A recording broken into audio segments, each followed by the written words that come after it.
Ahoy, listeners!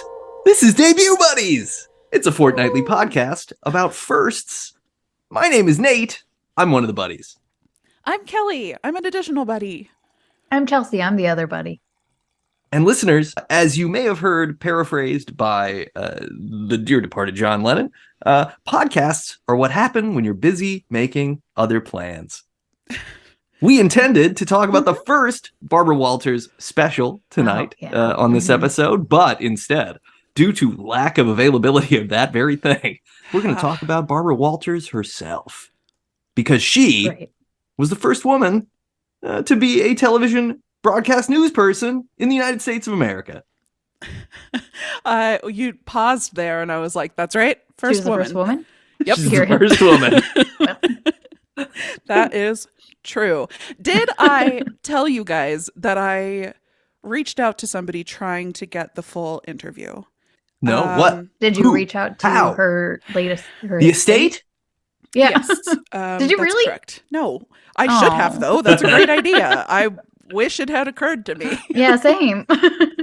No, I was going down a YouTube rabbit hole, just watching a bunch of Barbara Walters interviews, and on the one that we have, we've got the snippet from her first special with Barbra Streisand. Yep. And the person who uploaded it, her caption was like, "This is just from my personal VHS collection," and she had uploaded it as part of this big Barbara Walters fan community. Wow. I know. Yeah, so it was just a bunch of people uploading videos that they had, taped off the TV or whatever, or that they found in their attic of Barbara Walters interviews. And so I left a comment just off chance, "Hey, if you have this on VHS, do you happen to have the rest of it? I would love to get that from you." And they responded earlier today. And when I got the notification, I lost my fucking mind. I was like, "Oh my God." I went and read it. And she was like, "No, I only saved the Streisand portion." And I was like, "Yeah, you're a super fan. I get it." Well, because Babs on Babs. I mean, thanks for checking. Babs on Babs. Who didn't want to see that? Chelsea, I send a get text. it. Ask if anybody wants to smash Babs on Babs. Oh my How many God. people comment yes. They will. They're going to send that purple imp emoji your way. Yeah, perfect. Oh, listeners, are any of you youths? Can you send us a decoder for emojis? We don't know what they mean anymore. What is the thing called that you use to decode something? I used to know what this was. Yeah. What? A codex or a... Chelsea said cipher. Yeah, cipher. That's the thing I was thinking of. But yes, I assume that's just constantly changing. I figure the emoji cipher is just multiple wheels nested on each other, and you just keep rotating things. This week we're rotating everything 3 right, 3 left, 6 right, and then eventually it's just now the eggplant means I would like to buy you a sandwich. Whoa. Vegetarian sandwich. Eggplant. Yeah. Oh my God. Would you like some baba really ganoush? Yes. Speaking of babas, Barbara Walters. And Barbra Streisand. We're both on this first special, including former President Jimmy Carter and his wife Rosalind, R.I.P. R.I.P. We did not get to watch any of the Jimmy Carter part. I think, did we all watch a little bit of the Barbra Streisand section? I watched the whole Streisand section. Okay. I saw a little bit. It's her. It's now I can't remember his name, but it's the guy who's the hairdresser. Bradley Cooper played him in Licorice Pizza. And he's also the subject of the Warren Beatty film Shampoo, I think. But he was a Hollywood hairdresser / producer guy, and they had a whole thing, and Barbara Walters going out there, she's asking real intimate human questions of people, and we'll get into this a little later, I think. Yeah.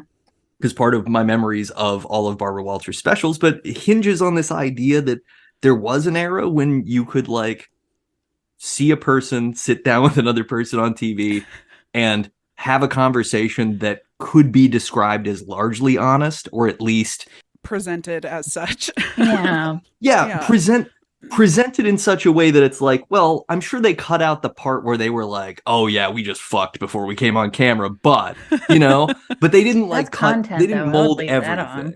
everything. Yeah, this was Man. very interesting to watch.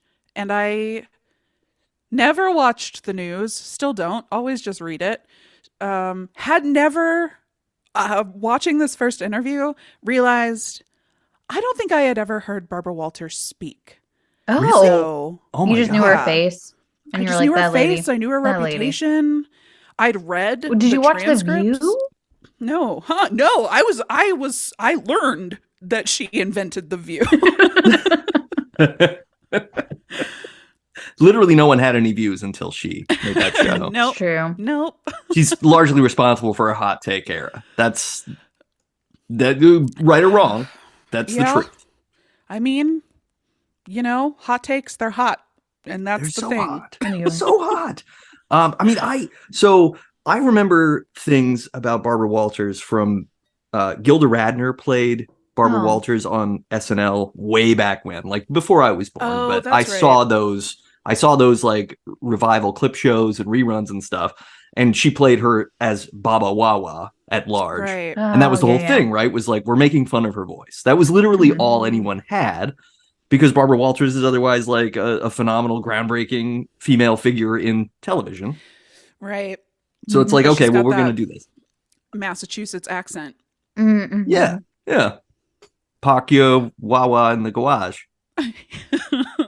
When I started watching this interview, heard her voice for the first time, I heard more of like a transatlantic accent. Oh. I was like, wait, how old is she? like I didn't think that this was the 30s. What happened here? Well, I mean, in fairness, Oh, it's Massachusetts. Barbara Walters was born September 25th, 1929. And I just want to give some personal context on that, because that means Oh. she was born one day after and 52 years before me. Okay. Just going to say. Whoa. There was like one day, and I was like, "Shit, Nate, give me your skincare Oh my routine." God. Right? No It's wonder all Nate doesn't know the adrenochrome. emojis. But yeah, so I mean, she's born in 1929. She totally Wow. would have been raised Oh. through that transatlantic accent. Like Cary Grant was still Yeah. doing that in the 50s, right? You're and Audrey right. Hepburn and everything. So she would have come of speaking in public age at a time when that was the thing. That was the style. Dang. Good point. Well, congrats to my ears for detecting that. That's right. Some of the best years in the biz, ladies and gentlemen. Can we get some applause from the audience? Not too loud though. Anyone? It'll hurt. No, yeah. Quiet. She's very sensitive. Golf Very clap. sensitive. Golf clap. Thank you. Yeah, we love the soft pitter patter of a This is like lightly some ASMR. enthusiastic applause. Applause. Applause, That was my applause. Lady Gaga. Your Yeah, Lady I was Gaga, doing my yeah. Lady Gaga. Yeah, yep. Sorry. There's also Sherry O'Terry did Barbara Walters Yeah, I in do the remember 90s that. on SNL, which was a little Yeah. more of a like hard impression, not just like this is if I do a W-based lisp. Little more of a hard A lot of impression. energy. And a lot of energy, and they kind of did like she was just doing the specials, and the idea that like she's wearing a pantsuit or a dress suit, and she's Mhm. moving around in the chair a lot, and she's asking questions, and there's this like dramatic soft white light on her all the time, right? So that she's very like she's like glowy. yeah, she's like glowy and fuzzy and everything else. It's the have you heard Sarah Silverman talk about that? No. She like yeah, in her later comedy specials, she insists upon lighting like that so that you can't Wow. see how she I has love it. aged. Oh, great. She's like, I need to be like soft lighting. So yeah, I guess Walters is doing the same thing. Smart. Yeah. I mean, yeah. I mean, you would do anything that you could, especially because look, she's Women lose operating their currency as their age. Yeah. Yeah. She's fighting through sexism through her entire career. So Yeah. she's going to be traumatized by that and reacting to it probably all the time from a production standpoint. And she may have all of this production foisted upon her too. Because it's not like, a bunch of dudes are gonna be like, yeah, let's just let you be older. They're gonna be like, Yeah. you know, She does focus a lot of her questions. I know we'll probably get into this later, but like on appearance for people that she speaks to like an uncomfortable extent. So I wonder if that's like some internalized thing that she projected onto other people. I think it's also just that she sort of got pigeonholed as like a fluff journalist through some of these specials, even though she interviewed a lot of really interesting people. Yeah. And I'll go through the list because there's some doozies, especially a particular one that that is just phenomenal. But what I remember most from my youth was 2020, which she hosted with Hugh Downs, and that was like a weekly news magazine show that was on at like 9:00 at night. And I thought you were talking about the year 2020, and I was like, wait a minute. In 2020, when Barbara Walters created the novel coronavirus and released it upon the world, so that she could report on it. Yeah. I mean, what is this, innovative woman conspiracy episode? Yeah. Well, you know, because you call it COVID-19 to throw people off the scent that it's actually Baba Wawa 20. No. This is all horrible. Shall not speak ill to that. But 2020, the TV show, stylized as the numeral 20 followed by a backslash followed by 20. That my parents watched that every week. I think it was on Friday nights. I think it was on at 9:00. So it was one of those things where, as little boy Nate got older and was allowed to stay up later and later, he would just fall asleep on the couch listening to the beginning of 2020. So, you know, so I was accustomed. No, keep going. I was trying to come up with an adjective. Like, that's a very wholesome. Yeah, it's a little bucolic, right? Yeah, it's like sort of Norman Rockwellian to me. I fell asleep to Tales from the Crypt. Yeah, ditto. Yeah. Well, we didn't have cable. I didn't have cable until after my parents got divorced, and then I was old enough to stay up late on my own, and I was not falling asleep to stuff that I could talk about on the podcast until the next episode. Okay, pause it. But yeah, so like Red Shoe Diaries. Exactly, right? David Duchovny opening letters, brief nudity. It's great. Yep. Boy, steamy stuff. Right. That's right. His wife died, and people send him letters about how they're having sex that he's not having. It's great. It's a great premise for a thing. But yeah, I just I don't know. Barbara Walters was kind of part of my life in a way that she was an icon. She was just there. She was this big time presence. And I can tell, Kelly, you kind of mentioned like you didn't really watch the news. You don't watch the news now, so like you don't have any of that sort of grounding for this. No, no like personal touchstone. It's more one of those things that like society knows her and therefore I do too. Like, no, I honestly was surprised that I hadn't heard her speak. Like, turning on the interview, I was like, yeah, this is going to be familiar. I'm sure I've seen a dozen of these. And very quickly was like, what the fuck? Like, how can this be true? I'm learning something today, and that is that I don't know. I knew that I didn't watch a lot of non X-Files or Tales from the Crypt content like growing up. Yeah. But I watch so much now that I guess I forgot the extent of it. So it's crazy that I didn't. Yeah. That this was my like first experience watching a Barbara Walters interview. She has such a distinct voice. Like, there are people that have come after her and interviewed that you could tell are kind of like trying to get down the same cadence as her and same. Yeah. But like, she just seemed to be, I don't know. I guess I didn't watch a lot of males interview. I guess a couple of them, but in general, like, she had a very distinct voice. Yeah. She had a very like sing-songy sort of way of having a conversation. And to an extent, she's responsible for an aspect of reality TV as we know it, because those specials breach the veil between journalism and letting a celebrity talk on their own behalf. Yeah. Right. Or letting a public figure talk on their own behalf, because she interviewed Castro. I mean, she interviewed a lot of people.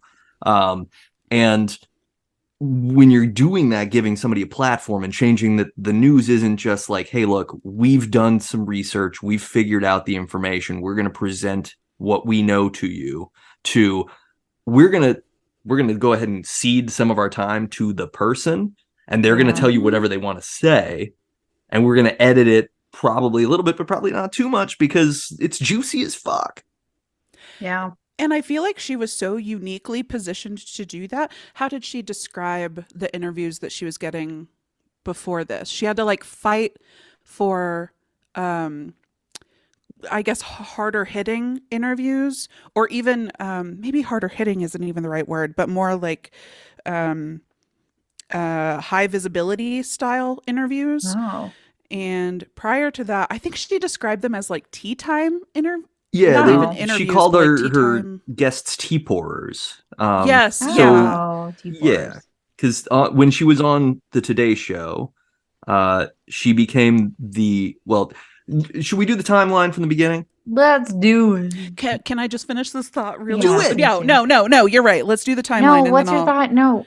We'll Just Now circle you back have later to. on. she was so uniquely positioned to do that because going from these tea pourer interviews to being like, oh, I'm like going to interview these celebrities, this singer, it feels like it's going to be fluffy until she gets in there and starts asking her questions. And so I feel like she just navigated that very deftly, and like made these interviews so much more captivating than I think anybody expected them to be.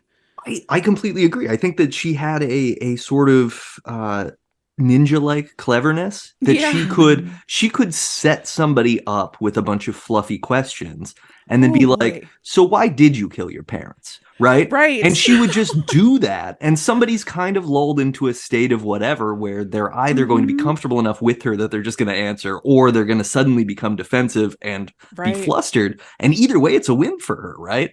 Because that's juicy ass content. Yeah. Yep.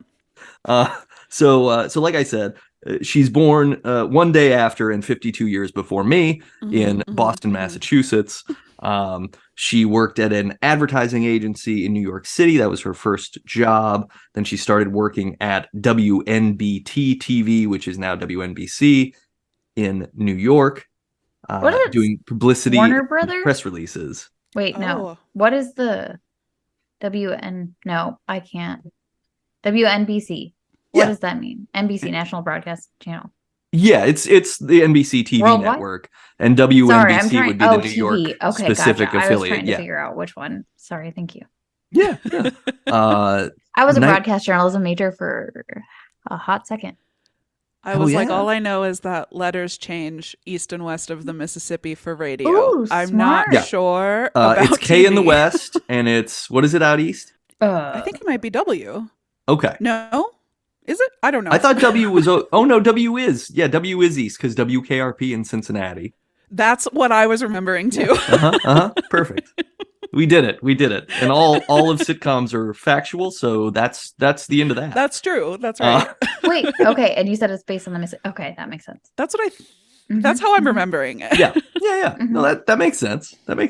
So in 1953, so she is, she's 24? Yes. Yeah, that's right. She produces a 15-minute long children's program titled Ask the Camera. So that's her first major, she's in charge. She makes a children's program. She starts producing for Igor Cassini. He's a TV host, but she leaves the network because Cassini pressures her to marry him and started a fist fight with the man that she was dating. Whoa! Wow. Yeah, right? Classic red flag. Women working stuff. It's totally normal. Oh my God. Yeah. So she ends up leaving WNBC, going to WPIX, where she produces the Eloise McElhone show. I don't know anything about that. I didn't watch that either. But that was canceled in 1954. So busy year and a half for Barbara. Then she became a writer on the morning show at CBS. Huge gig. Wait. 1955. What happened with the fist fight? Did she marry that guy? No, she didn't marry him. No, not the guy who started the fist fight, but the boyfriend. I don't think so either. All right. I saw no additional information about the man she was, quote, dating. So, okay. yeah. I was just curious. She did just get curious. married 3 times, but I don't know the timeline on any of them. No, nor do I. Yeah, I might not. I think I pulled largely career-focused stuff, so I don't have that's I the more watched the interesting beginning part. of the documentary on her life. The first half. Nice. I watched but not the second half because we were interviews. doing the beginning. Yeah. I mean, we all know how it ends. I was like, wait, well, she keeps going. She interviews more people. You know. I learned she about the doesn't keep dementia going, while watching this. Oh, yeah, While watching interviews. Specifically because I was watching one and I was like, she is not reflecting on her life with the like level of criticality I would expect. And then I like went and looked it up and was like, oh, that's why. Yeah. Okay. Yeah.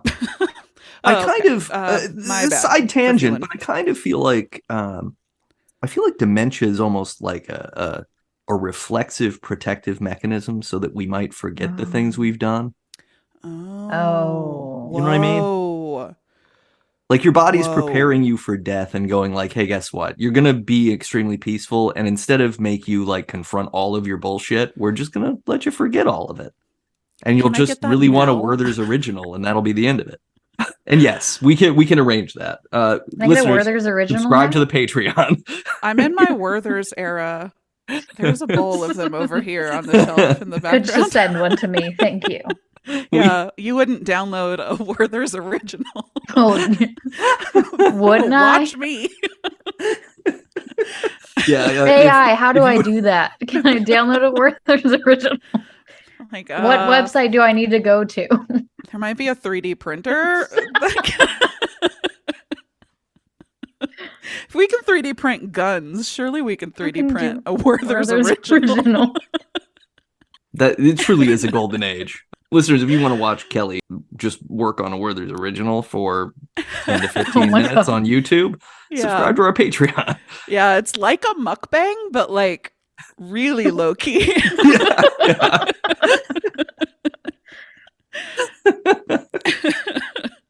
I guess it's like ASMR, maybe just it clicking against my Oh, I could wear my my mouth guard. We could do we could double up. Now we're talking OnlyFans content though. We got to be careful. You're right. This is Patreon only. So she becomes a writer at the morning show at CBS in 1955. She works at Tex McCrary Inc. as a publicist as well, and then a writer at Redbook magazine. Is Redbook still a thing? I don't know if Redbook's I think so. It was at least like 10 years ago. Yeah, but that's the last time I looked at a magazine. Have been shuttered in the last, 10 years. Trying to check it right now, which is not.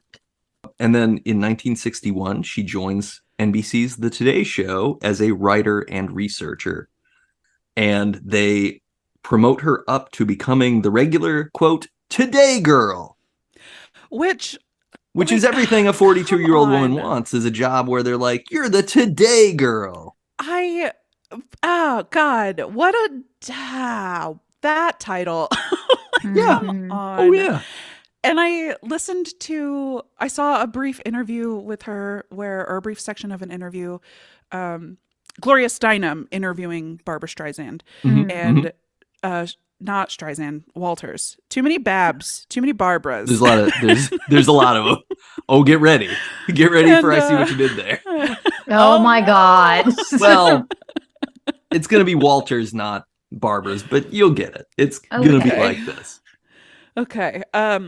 Yeah, watching that and listening to Walters describe the Today girls who came before her, she was just describing them as like beauty queens who, like, she was writing for them, right? Like they she only I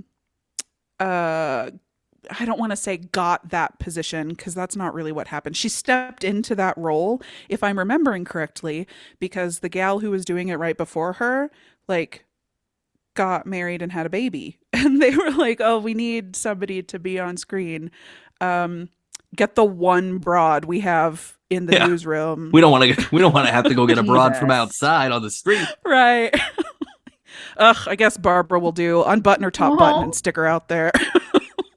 And yeah, she ends up getting handed lighter reporting assignments and the weather. So she's just, Yeah. it is legit like just, you're the weather girl. And you're also Right. going to giggle about, there's a parade or something. You know what I mean? Oh. So in her autobiography, she describes this era as a time when basically they believed literally no one would take a woman seriously when Right. reporting hard news. Which I guess is still largely true today. Because I did read through the YouTube comments on Oh no. some of the videos of her interviews, especially the ones that were uploaded shortly after her death, like a lot of the like remembering Barbara Walters style videos, and the comments are still bonkers. Like, I can't understand a word she says. Her like diction is horrible. Oh my God, she was never beautiful and she's not aging well. Oh, can't believe we let this woman ask these questions. And I'm like, these are comments from 2023. These are comments from 2023. And she, even in death, is getting the same bullshit, sexist comments that she's been getting her whole goddamn life. Like, I know that the comment section is horrible. I know that. But still, reading those, I was furious. Like, what? How can... If Barbara Walters, incredibly successful and like pioneering woman who is undeniably successful, if she is still getting these fucking comments in her death, then what hope is there for the rest of us? Well, yeah, I was going to say that. I mean, part of this is that we haven't done anything to sort of fix this. Like, we'll get to the way that she sort of breaks through and becomes a co-host in a second. But like, you look at the sort of landscape of news media today, and the gross majority of women who are anchors on shows that focus on punditry, right? So there's not even just a straight up, I'm going to tell you what's going on and you're going to believe me. There's I'm going to pose a question and then we're going to ask a bunch of male idiots what they think the answer to that question is, right? Like, that is no fault of women, obviously, and that is certainly sort of lowest common denominator fault of humans for just not desiring to get content one way or the other, but it's also a fault of the media. Right. And it's also like, I mean, all of those things combine into a landscape that isn't super welcoming for a woman. Yeah. So I briefly was interested in pursuing journalism, and like briefly, but I'm just reflecting on like, what if I had gone and gotten that degree and then grown up with the internet where you can see all of this vitriol more real time instead of just like, I don't know. I know that Babs, can I call her Babs? Are we familiar? I'm calling her Babs. I know that she got like real shitty, I guess not fan mail, hate mail. Yeah. But can you imagine being inundated with that all day, every day? So like, I see why women who would want to pursue this career are like, oof, at what cost? Oh yeah, I mean it's even worse for female sports reporters. I mean, because that's been a major issue over the last 10 years that I've followed here and there, where it's just they're being exploited by fans, they're being shit on by all kinds of people on the internet, they're being undermined. Like, they were the first people that like ESPN fired when they cleaned house, when Disney cleaned house there, and and added on like Pat McAfee, who's just like, he's like this podcast if we had like millions of listeners and also had no idea what we were talking about, which is roughly this podcast if we had a million listeners. But we would all be wearing, what is it called, A-cut shirts now, because we don't say the other euphemism for them. Oh yeah. Like yeah. Yeah. Undershirts is what I Yeah. call Yeah, them yeah, now. just an undershirt. Yeah, sure, Okay. sure. A sleeveless undershirt. We can wear but some anyway. like racerbacks, maybe. We can get like nice. we can Yeah. make it cute. We can do the cute Hey, version. I'm down. I want to make it cute. There's got to be an emoji for how to make it cute. Yeah, what's the emoji for making it cute? Chocolate eclair. Sorry, Nice. I'm Got just it. like Got it. that was Got my it. immediate. I like that. I like that a lot. It's canon now. It's canon. Oh Yeah. no. Yeah. So some of the previous Today girls before Barbara Walters included Florence Henderson, the mom from the Oh. Brady Bunch, Yeah, I love her. Oh. Helen O'Connell, Estelle Parsons, and Lee Merriweather, who played Catwoman on the 1960s Batman show. She was one of the three Hell yeah. actresses who played Catwoman. Wonderful. So within a year of being the Today girl, Barbara ends up becoming a reporter at large. So she starts developing, writing, and editing her own reports and interviews because she's got fucking moxie. She's out there. Yes. She's fighting. She's working. She's leaving rubber on the road. And then one of her most well-received segments was titled "A Day in the Life of a Nun." And another one, this is an interesting aspect of the way people catalog people's histories, was about the day in the life of a Playboy bunny. So they're like, Yeah. Barbara Walters did everything from nuns to naked ladies. What do you think about it? It's the two things that women can be, virgin or slut. Man. I didn't even what it think about that, was. but that's absolutely the thing, isn't it? Yep. Yep. Nun in the streets, Playboy bunny in the sheets, etc. I'm the other way around. You just hop to work, but you put a habit on when you go to bed. I'm real slutty in the streets, and then when somebody gets close, I'm like, You're like, absolutely. well, here's no. my chastity belt. Yeah. You're like, let me change into something Something nice. a And then little you have like a less full comfortable. body. Yeah. Yeah. Suit of armor, including Yeah. And you're like, I'm just trying to get joust. comfortable, man. I need we're physically closer together, so I need to create distance in the Right, form yeah. of density.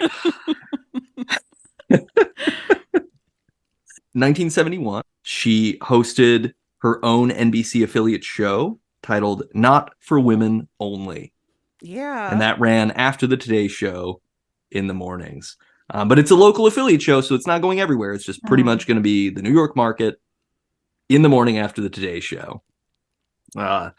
So she, during her time there, she ends up developing a great relationship with Hugh Downs, who becomes her co-host on 2020 later. And then Frank McGee is named host of the Today Show, I believe. I think that's This right. is right. I think that's right. And he was pretty dismissive of her. Yes. He flat out reviewed to do joint interviews with her unless he had the first three questions. If she got to speak before he had asked and received answers on three questions, he did not want to work with her. And what is crazy is he made that demand. And originally they were like, well, he didn't make that demand. He said, I don't want to work with her. I don't want a woman in my interviews. And Barbara had to go to the president of the country. She had interviewed him This was Richard studio. Nixon at the time. Of the studio. And she's Or like, no, Gerald Ford. Sorry. He can't like out me like that. And so the first three questions thing ended up being like a haggle so that she could still be on the show. Ridiculous. Yeah. And, protect his little baby ego. Fortunately, Frank McGee dies 3 years later in 1974. Aw, And she is promptly promoted to co-host of the Today Show, Hell yeah. becoming the first female co-host in U.S. news program history. And what year is that? Mid-70s? 1974. Good Lord. So Barbara Walters signs a 5-year contract with ABC for $5 million. That's in 1976. What It's is a that? shitload of money. It's a lot of money. She's a big deal. She's a big ass deal. So People she ends lost up their becoming Get that minds about bag, that. girl. Get that Yeah. bag. she ends up becoming the highest paid news anchor, either male or female. Fuck yeah. Yeah. She and Harry Reasoner end up co-anchoring ABC's Evening News from 76 to 78. So she becomes the first U.S. female network news anchor as well. First on first. Wild. Yeah. And in 1976, so kind of before the end of that run, but 1976, she airs her first primetime Barbara Walters special. And that's the one that has Jimmy Carter, Rosalind Carter, and Barbara Streisand. And this kicks off just a fundamental paradigm shift in the way that like evening news programming rolls out. At the time, there's like 60 minutes, and the people interview the people, and there's news stories and whatever. But no one's really going like, what if I just grab someone that we all think is interesting, and I talk to them for 30 minutes straight on TV, and we give it to the people? And that's what Barbara Walters. And this is a very interesting one. I do wish that we had the Carter's portion. Yeah. Especially because he was still just president-elect at that point, like hadn't actually taken office Oh, yet. really? Yeah. And I have a deep love for Jimmy Carter. So. Oh, I mean, if you're listening and you don't, stop listening. Then you're delete wrong. the podcast, unsubscribe, go It's away. all Jimmy by Carter. peanuts. Jimmy Carter is the last great human that's ever been president of the United States. Yeah. Yeah. Like a principled person who was willing to tell us that we needed to like chill out and use less oil and let's not get into a war just because. And he got beat out by a guy who rigged everything possible and then committed war crimes. And then another guy who, it's just, it hasn't been great since then. Just saying. It hasn't been great. Yeah, it's just we've been going downhill since Jimmy Carter. So, I mean, we've like had like dips where we went up a little bit, but like have not had anybody who actually cares about people like him. And willing to say it, willing to sacrifice being reelected to say it, right? To be like, look, we really have to just be better. It's also part of it too. Mm-hmm. Yeah. But like, what the fuck? What the fuck?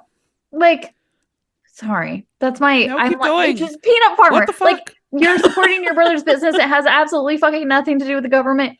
But like, our last president can have all of his children be part of everything, and then there's like that's not a problem. And then even current president it's fine. It's not fine. Well, it's because the whole American people are less principled than they were. I care about peanuts. I think peanut farming is important. I agree. And I'm going to die on that hill. I'll die on that hill.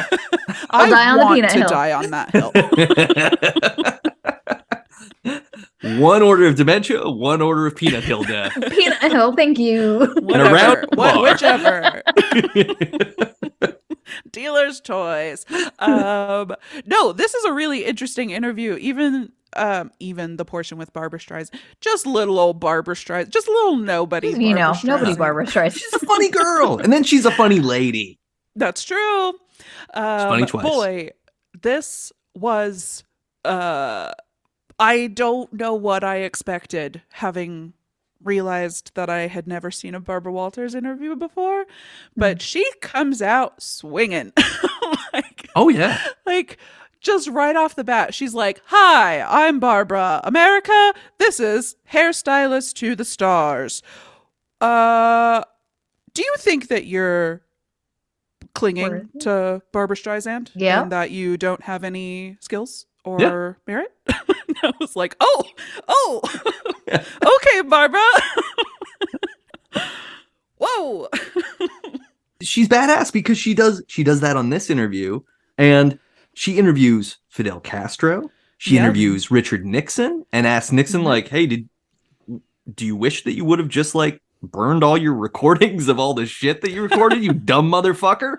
And he's like, "Yeah, probably." Yeah, that makes sense. I was pretty paranoid and drunk.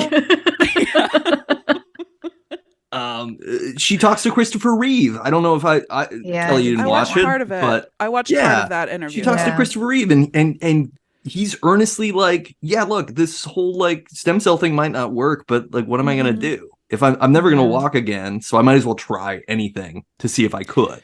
Yeah. Amazing. I also read some stuff about so I some of the critiques that she has received, including in some of these interviews that I watched on YouTube posthumously, are that she talks over the person she's interviewing. And I don't agree with that based on what I saw. I do think that she shut up the hairstylist in this interview a couple times, but that's because she was interviewing not him. So right. Yeah. So like, yeah, shut up. Like, why are you trying to talk over Barbara Streisand right now? So of course Walter spoke over him. But I did see some commentary that like that Reeves interview especially highlighted that no, she knows exactly when to cede the floor to who she's interviewing and when not to pepper them with questions and just let the person speak. Like she's so quiet in that interview. Just a lot of like, yeah, go on. Like she knows when to make the room. I was gonna say, I think she does very well in that interview, but I think when she doesn't agree with the person that she's speaking to, she will interrupt them a lot. I think it has to do with her values that she creates a space for people that align with her values, but she does not create a space for people that do not align with her values. And I think that's seen in like the Sean Connery interview. Yes. She like gets upset with him a lot. And like I'm not upset. She calls him out a lot and I appreciate it. But and the Menendez brothers. Menendez, thank you. I can't What? I am gonna have to go watch that one. Yeah. So she doesn't really allow a space for them to talk about how they felt about things. She kind of was just like, well, you did kill your parents, so fuck you. You did kill your parents. Yeah. So like every time they say anything about wanting to say something, she does interrupt them. So like you kind of see it when they don't align with her. Which I think is like kind of common for most interviewers. It's like hard to put yourself away. I do know some interviewers that do put themselves away, and when people they don't agree with, they just allow them to speak. And we can talk about that later. I'm excited to talk about our favorite interviewers later. I think that's a common criticism of Joe Rogan, though, right? Is that like Joe Rogan lets idiots run their mouths and he goes, that's interesting. Right. When he should be like, but wait a second, Jordan Peterson, if I eat only red meat and assume that men are the dominant gender, I'm going to die. And that's stupid. And you're a moron and you should go to hell. But he doesn't say that because he's a quote, like whatever. He takes himself out of the interview. The Connery thing is, she grills Connery because Connery had made a comment earlier the year that she interviews him that like, it's okay to hit a woman because women sometimes just like will not stop talking. They'll start something and they won't stop talking. And so you have to hit them because otherwise they won't stop. They will start something and they won't know when to quit. So it's okay to hit them. And so she's like, do you stand by that? He's like, yes, I absolutely do. Yeah. And she was like, do you think that's a reasonable position to hold? And he's like, yes, I think that's a fine thing to say. And then she was like, how do you feel about the equal rights amendment that we're putting into, like that we're voting on in our country? And he was like, women have more rights. And she was like, oh, really? So like it was a very heated interview. It was enjoyable. Yeah, see, but now hearing that context, I think that she like doesn't necessarily let him expand upon what he's saying. Like she did Reeves. Like she didn't and allow them to elaborate on what they're saying. She just kind of like cut them off to know that she is. Because I feel like in interviews, if you immediately show that your view is separate, they won't continue to expand on it and they'll hold back anything else they have to say. So with Reeves, she let him say what he needed to say. With Connery, she was like, fuck no, you can't say anything. Which in certain circumstances, like I think that's warranted. Yeah. I didn't realize that this interview was after those comments. Learning that, it sounds like she was like holding a magnifying glass up to that. Like, oh, it bothers you when women get on a subject and they won't stop. Well, what about the subject that you're an asshole? What about that subject? Yeah, no, absolutely. Kelly, please be an interviewer. Thank you. I mean, there's Kelly for Barbara Walters. I'm sorry. This sort of provokes our current era's misapplication of the concept of free speech, that like people are like, oh, you can't deplatform someone for saying awful stuff. And it's like, I absolutely can. Watch me. Literally everybody's done that. Like Barbara Walters had specials. Her name is above the title. It's a Barbara Walters special. She brings a famous person on. If they're shitty, she doesn't let them hijack her show, right? She controls, this is what we're talking about. You are not going to have the final word on whether it's okay to hit women. I'm not allowing that to happen. You are done, right? And that's fucking cool. And that's how it should be, because that's how it is with human conversations. Like you don't just like let someone ramble bullshit at you and go like, well, you know what? You have every right to say that. So I'm going to walk. Like it's irrational to conflate the concept of free. Anyway, we know this, and our listeners hopefully know this. And if they don't, they've already unsubscribed. So we're fine. Oh, yeah. Barbara also interviews Monica Lewinsky post-scandal, like immediately post-scandal, which I recall being both a high-pressure interview, but also one that's like the most humanizing of that period of the 90s, right? Because like Monica Lewinsky's the butt of every single late-night show joke. Everybody's talking about stained blue dresses. Everybody's talking about all these things. They're dehumanizing her incredibly and showing no compassion. And Barbara Walters is like, talk to me about what happened. Like, why? How did you get into this situation with the president of the United States? And do you regret it? Like, how do you feel about this? You know, which those are the kinds of questions that you'd think would be obvious. But we were in an era in the 90s, especially, where it was just like, you know, Jay Leno just up there like, oh, she got she was under the desk. You know, that was a great Leno, by the way. Thank you. First Thank of all. you. Yeah. I feel like that still gets lost some, the humanity of it, of like, I'm interviewing this person, and I'm remembering that they are a person rather than a headline. Yeah. Right? Like, I think that we forget that a lot, and that's sort of ironic that I think that opinion and treatment, especially of celebrities, was born out of, I think, reality TV. Like, yeah, sure. People are commodities now. Celebrities are commodities now. And so we don't always treat them like human individuals, or like whole human individuals, right? We treat them as performances. We treat them as characters. Well, are they fulfilling the fantasy that we want them to fulfill or not? And are we upset about the gap between those things, right? Like, I mean, I think that, you know, starlets in the 40s and 50s and 60s ran into this constantly. Like, women are always abused in any system where economics gets involved. It's just how it is, and it's fucked up and it's disgusting, and we should put a stop to it. Yes. That earlier today I finished the Britney Spears. There it is, the perfect segue. Because God, my heart. And if I wanted to segue into anything, like the interviews that were given to her that were just like made to destroy her.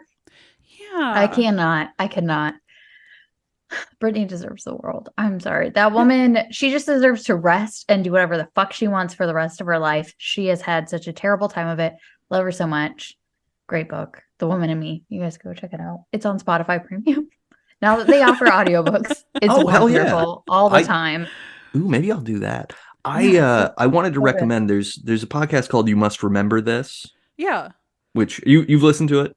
I've not listened to it, but I'm familiar. I'm aware of it. So Karina Longworth is awesome. She does these very deep dive things about Hollywood periods and cultural periods. And the last two miniseries she's done were the erotic 80s and erotic 90s. So she kind of talks about like all those thrillers, Fatal Attraction and stuff like that. But part of erotic 90s, she gets into the sort of the 90s infantilization fascination with younger women, and talks about Britney Spears, talks about, like you both probably remember Britney Spears had like the Rolling Stone shoot Cover, yeah. that's just like she's just in like panties and a tank top clutching a teddy bear and she has a phone next to her and like these are things talk that about this in the book. Sorry. I was 17 18 when that happened, and because I'm just existing in the culture it doesn't seem weird to me that that's the thing, but in retrospect it is culturally disturbing that it's like, so the idea here was that we all want to fuck a baby. That's what we're saying? That's what we're saying the about words of this? Taylor Swift, something sexy baby. Sexy. Yeah. Everybody else everybody's a sexy baby. baby. Everybody's a sexy baby. And I'm a monster on the hill. Sexy baby. Sexy baby. That's still in the zeitgeist. Yeah. It's a reference to the 30 Rock bit with the that's right. Yeah. Oh, is it? Yeah. I remember reading this now. Yeah. But yeah, great song. Great artist, Taylor Swift, awesome. Also, Britney Spears. Supporting women. This is what the podcast is. No, look, 100%. But yeah, she talks about like Lolita and because like Lolita's a book that is constantly being made into a movie, and the movie is never accurately doing what the book is supposed to do, which is like, no, this guy's a problem because he's doing the thing, right? Like, yeah, it's like, did you read it though? Do you understand that the main character is the bad guy? So that you're not supposed to be like, oh, we're horned up for 12-year-olds. It's like, no. The point is, yeah. So don't make us all don't put me in that position. Exactly. But yeah, Barbara Walters also ends up interviewing Mark David Chapman, who killed John Lennon. Yeah. And the Menendez brothers. That was the other big one that I had. But like. And Putin. Did we talk about Putin? Oh, and Putin too. Interviewed Putin a year after he was elected. Yep. Right before 9/11. Right after 9/11. I think right after. Before? Yeah. Okay, right after. Okay. But 9/11 happened somewhere really close to that time. She was unique. They talked about it in Lost. I don't think that we'll ever have anyone like her again, and I don't think we'll have any news programming like her specials again. I think that's okay. I don't think it's not okay, but I do think it's interesting that we are rapidly losing long form, thoughtful content, and it's going to. Yeah. Do I live in a different world than you guys? Maybe. Okay. Maybe. But go ahead. Tell us about your world. Yeah. What's going on? Because all I see are like sound bites and headlines and tweets. Well, like. So I thought of like I was going to bring up near the end of this like my favorite interviewers that are happening or that exist, and we know we have like Chris Evans of Hot Ones. Is it Hot Ones? Captain America? Yes, I think not that's what Chris it's Evans. called. Sean Evans. Thank you. It was a call back to our last episode. It's good. It's good. Yeah. But Sean Evans, who does the interviews in Nardwuar, they're not like super long interviews. They're like 15 minutes or something. But the thing that I like about what they do is they find something about the people that they don't think, like they do tons of research, which I'm not saying that around the time of Barbara Walters or like Katie Couric and everybody else, like, is it Katie Couric? Is the other one I want to use? That's not the one. Who's the other one? I mean, Katie Couric did those. Yeah. Okay. So maybe, but like they don't do a ton of research. They just do research around what's happening now. Mm-hmm. Sure. And like what people are interested in. But what Sean Evans does, he digs deep into their past and then asks them questions about their past more so. And they're like, how the fuck did you even know that? And like, they will bring up, and same with Nardwuar, they'll be like, hey, this album, he'll like bring up, do you guys know who Nardwuar is? No. Okay. So he is and I'm going to ruin this. I'm sorry for any Nardwuar fans. So I've only seen clips, but he'll go to, he mostly interviews like hip hop artists that are like up and coming. And then he'll bring like a really, really old album or an EP that no one has ever seen or heard of. And then like, he will like kind of talk to them about it, but he like researches so deep into their past that it's crazy. Same with Sean Evans, to the point where like you get to know something about people that you would have never found in Barbara Walters or Katie Couric. You would have never found in any other interviews. And it's like so interesting to hear about how people would like approach things. Like, I don't know, like I like the questions that are being asked now because they are non-confrontational, but they are trying to seek what a person is. And I feel like a lot of the questions being asked were just confrontational around what was happening at the time. And I don't feel like with Walters, you mean? Yeah, and I don't feel like those are fully like, I don't feel like they're a full picture of the person. And then if you go to the other context, so you have like these new interviewers who will do these deep dive research and then come up with questions from their past that are always like really interesting and intimate. And then you have like, I'm going to say this, like Andrew Callahan, he did recently have some trouble. So I'm not like super promoting him, but I do like the way that he does interviews. But he's been canceled, you mean? Kind of. He had a time. Okay. But he's known for doing like, I don't want to be like gonzo journalism, but he rose to fame during the George Floyd protests because he would go up to people and he would just put a microphone in front of them and say absolutely nothing. And with that, he got so much context to everything that was happening that it was like it just was like so enlightening to understand. And it's like enlightening because he doesn't, even the people he doesn't agree with, he doesn't interrupt them. He doesn't stop them and he lets them explain their stance. And like he comes from the position of like, everybody is speaking from their life experience and like, you need to listen to their whole picture to understand them. And the fact is like, we tend to cut off people when we don't agree with them. And that's the problem that like society as a whole has. I might be interpreting it a little bit differently, but that's what I see in his interviews. He may have said something like that. I don't know. I've watched a lot of interviews with him. He goes from like having these like really intense ones at protests where he does interviews at protests. And then he like he like goes to a Fish concert and just like interviews people in the crowd. And he like goes to Talladega. Like he does weird, funny shit. And then he does like really serious stuff. So like it's a weird mixture of things, but he holds a space for all opinions, which I appreciate because there are some specials or some like long form interviews that he's done that held space for opinions that I had not agreed with because I had not understood it.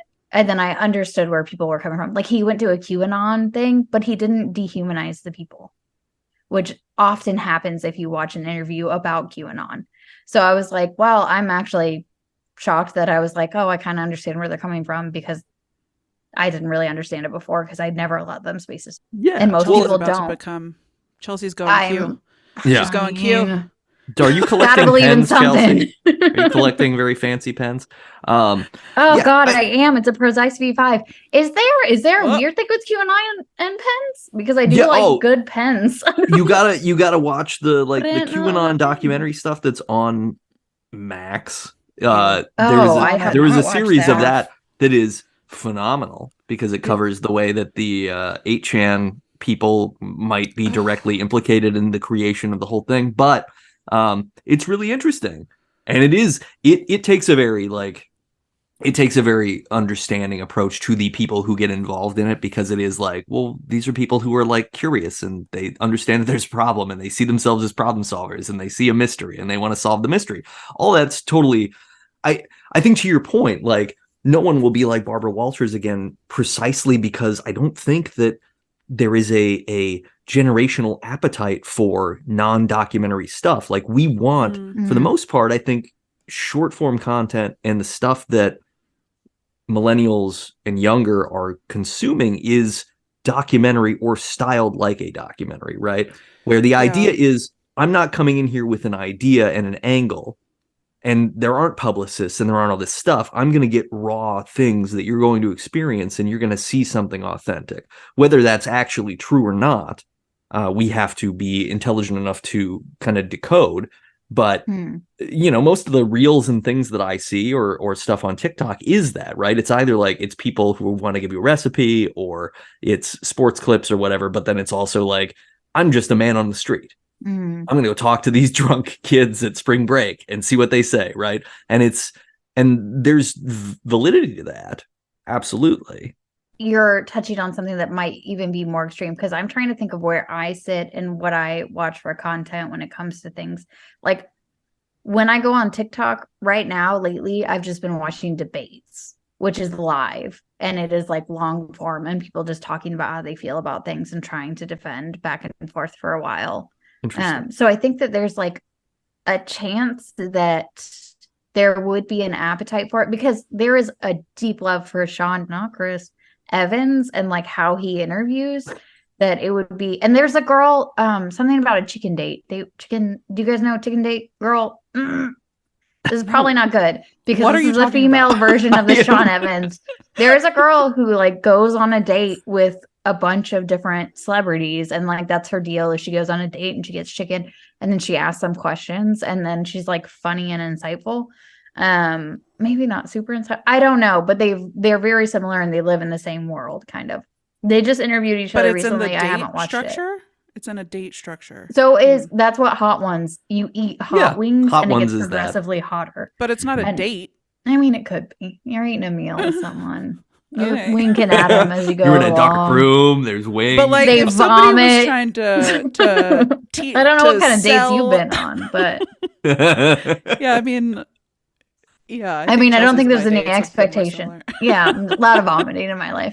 I don't think there's an expectation that date means anything, but it's called like a chicken date or something. But I think that I just was commenting on how even this woman is having to frame it in like a sexuality, a date centric way. When Sean Evans doesn't technically have to, because he's just talking about wings. Right. Mm-hmm. So she's already having to play that's her that gimmick game. part. Yeah, but that's a good point. I think that's the thing, right? It's a new kind of gimmick. Because Barbara Walters' gimmick is you're talking to Barbara Walters, right? Which meant something, because Barbara Walters was at that point extremely important.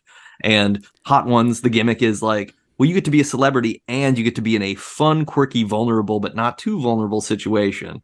Because he's going to ask you good questions, but you're also going to be like crying through hot sauce. So people are going to give you the benefit of the doubt, right? Yeah, you have built-in like joke material, safety net. It's inherently lighter. But he never asks anything that's like going to hurt them. But I feel like Barbara and every interviewer of that time was willing to hurt whoever they were interviewing. See, okay, I have some questions about that, because I haven't watched enough Barbara Walters to know this for sure.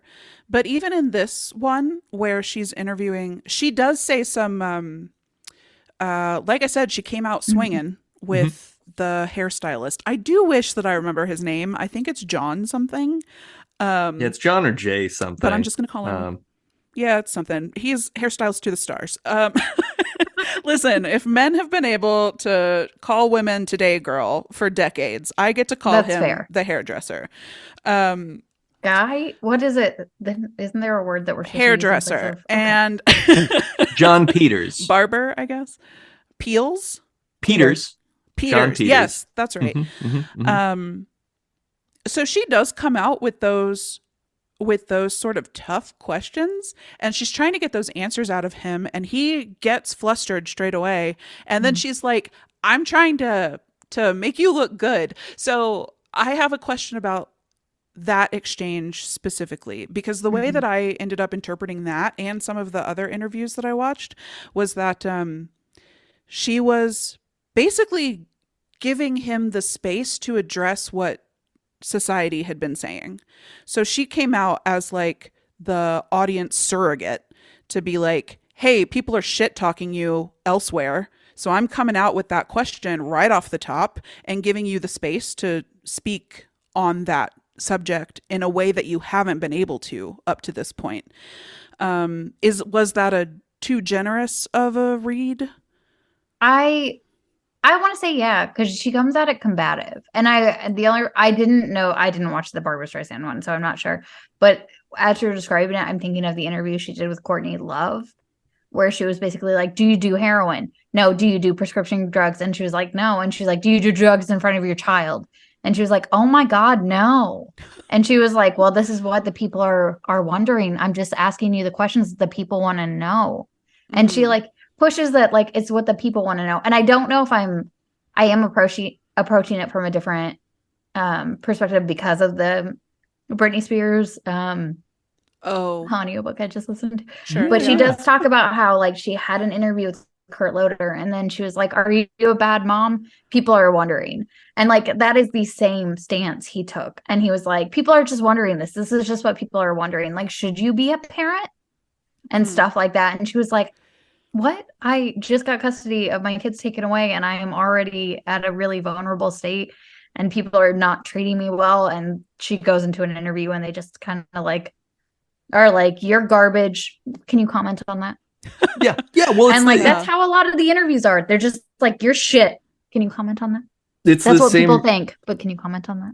It's and that's where I like don't feel comfortable. Yeah, it's the rhetorical tool that Donald Trump uses too, right? Like people are saying this should happen. I've heard a lot of people talking about this, right? Like it's you take the sort of supposition of a preponderance of hearsay, and then you present it as a cultural movement, and then you force somebody to react to it.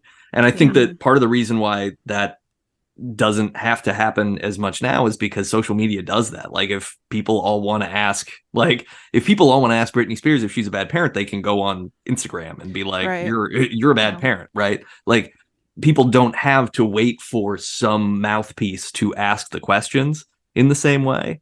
But there's further than that, they also don't have to wait for the person to respond. You just let people have it out in the comments anymore. Like you don't have to make yourself available to that. But even then there's like I was gonna say there's even like a tact to like, what would you get out of that answer?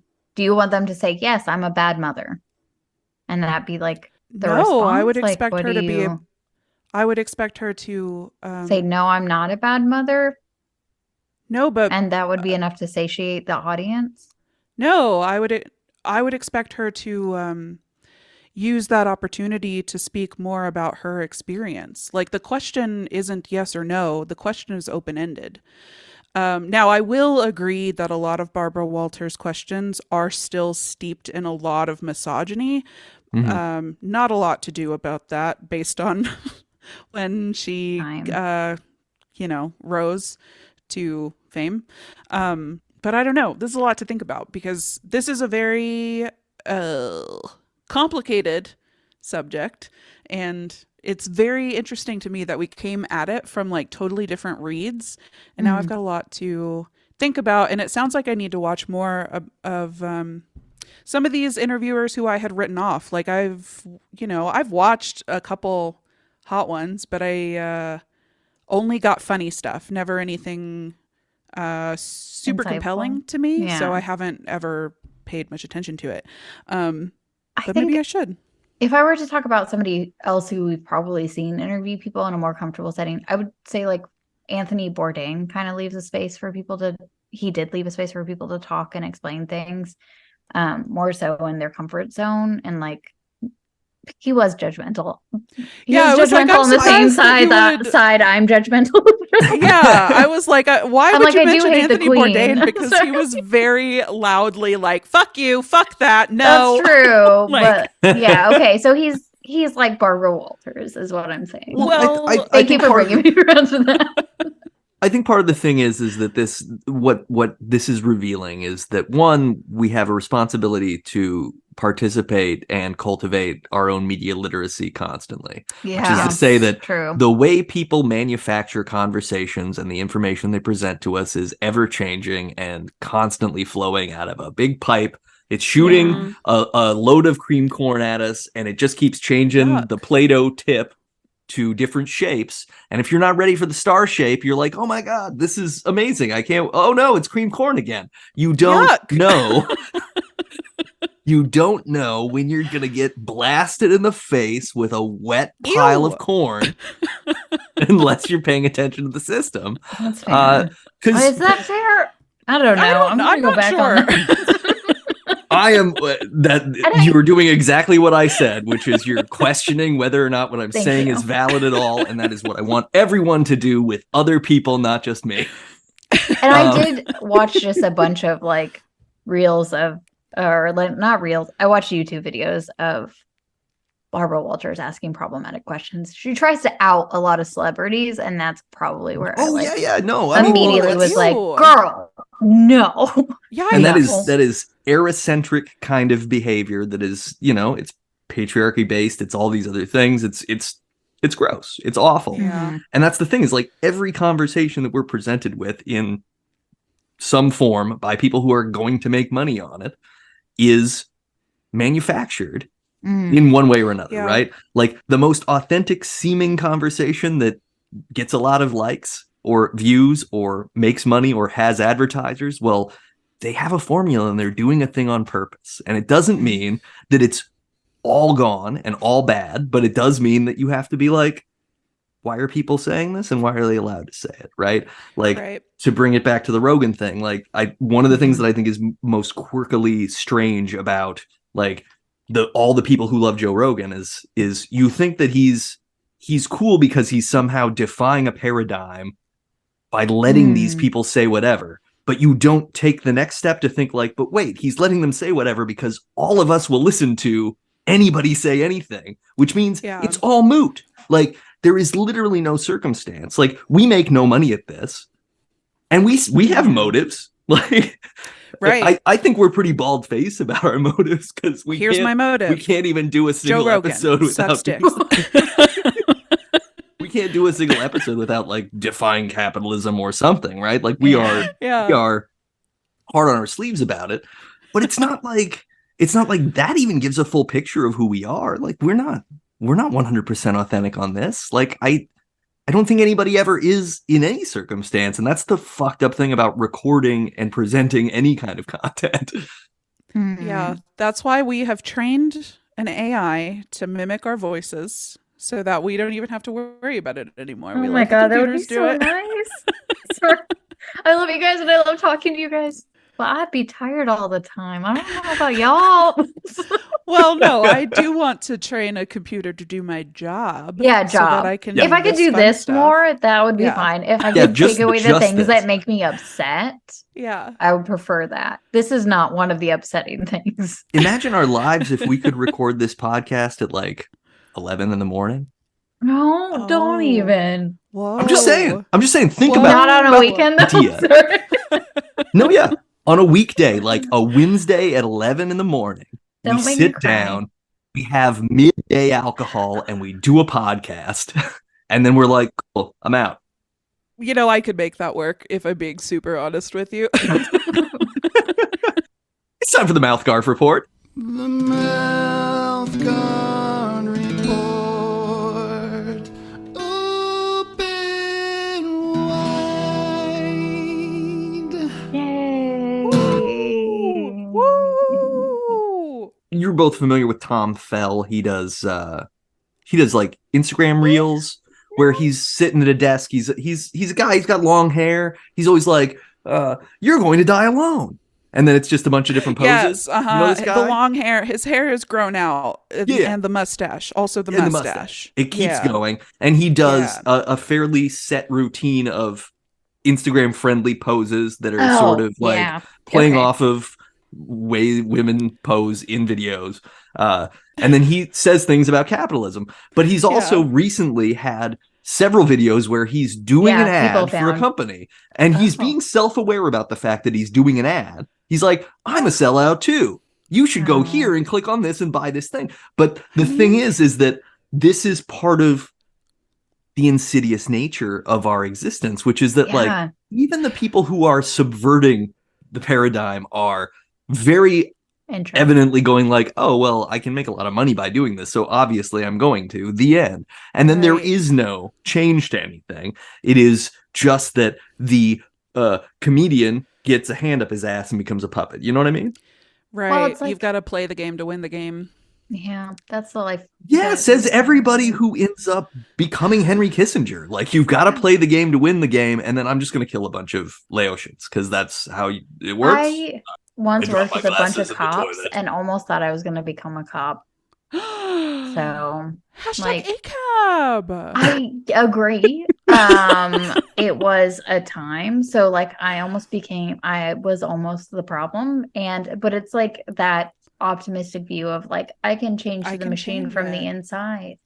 And then you can't, because once you're in the machine, it grinds you down. It does. And you become part of that machine. And I became partially part of that machine for a period of my life.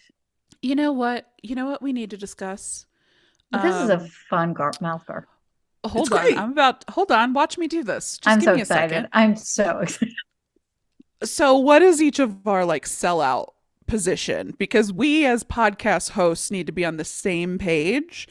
And a challenge to our listeners, my call to action, if you will, is offer us a bunch of brand deals and see what it takes for us to sell out. Yeah, sure. Be like, capitalism is good, actually. Personally, I like it. Always have. Look, I would be happy to have this show be listened to by 10,000 people, for one, because we don't have that many listeners at this point. No, it's 9,999. Yeah, we're really just looking for that one more. We know you're out there. But yeah, I mean, I would be happy if we had more listeners to this show, and I would be sincerely happy if we could support ourselves entirely from like a Patreon style thing. Yeah, where it was just like, hey, if anybody's willing, if 10,000 people are willing to give 50 cents a month or $1. Look, if 10,000 people are willing to give $1 a month, we split that 3 ways. That's not a bad amount of money. It's not. We do have to split it 4 because of Uncle Sam, but yeah. Look, thank you. We'll have them donate in cash and nobody will know about it. Perfect. Under the table Patreon. No, we're gonna do yeah. But fine. Yes. So we'll take taxes into account. But I don't need an absurd amount of money. I would certainly be principled about, like, we're not going to advertise like a bunch of shit that I hear advertisements for all the time, like gold futures and all this other crap. That's like, no, I'm not doing alarmist nonsense, and I'm not interested in that. AG1. What about water that you smell? What? Sorry. No one. Oh my God! Does no one watch YouTube?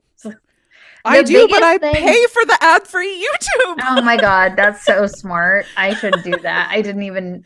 I did so know. Expensive. I don't do it. I should do it. It's so expensive. But you have to understand it. No, they do ad reads in their videos, so it's not even the ads that pop up. So it's the ones. Real?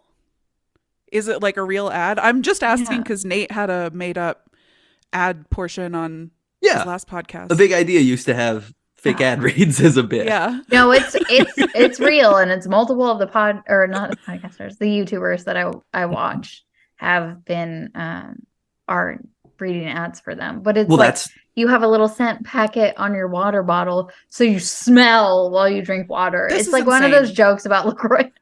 What are you watching? This is insane. If you Drew Gooden and Curtis Connor, if I'm being honest. Oh. They're really funny and sweet. Road works. Or road. I sure hope it does. Thank you. Work ahead. Yeah. Thank you for understanding. That is strategically because it is proven that, because I get several podcast industry newsletters, because I would like to think that at some point this could be successful in some way, but every time I get them, but everything is focused on the fact that because the number of podcasts sort of ballooned during the beginning of the pandemic and has now shrunk back because all the networks were like, oh, we overextended ourselves by giving literally everybody who was remotely funny a podcast and backing it with the full force of our money. Lots of places are leaning more heavily on ad reads done by hosts because people don't skip them. Yep. The way that I do skip ads. Well, I do skip ad reads. Sorry, I would never if we got sponsored. Oh yeah, no. I mean, I listen carefully. I am a consumer. For all of the advertisers out there, my philosophy on ad reads is we would make them fun and interesting so that people wanted to participate in that content and not skip. Yes. I have a couple of podcasts where the hosts do that, and I actually do just listen because it's like, oh, this is quirky. They're having fun with this bit, and I will never forget that. Yeah, there are a couple. 1000 does a couple that are funny where he has a character he plays in certain.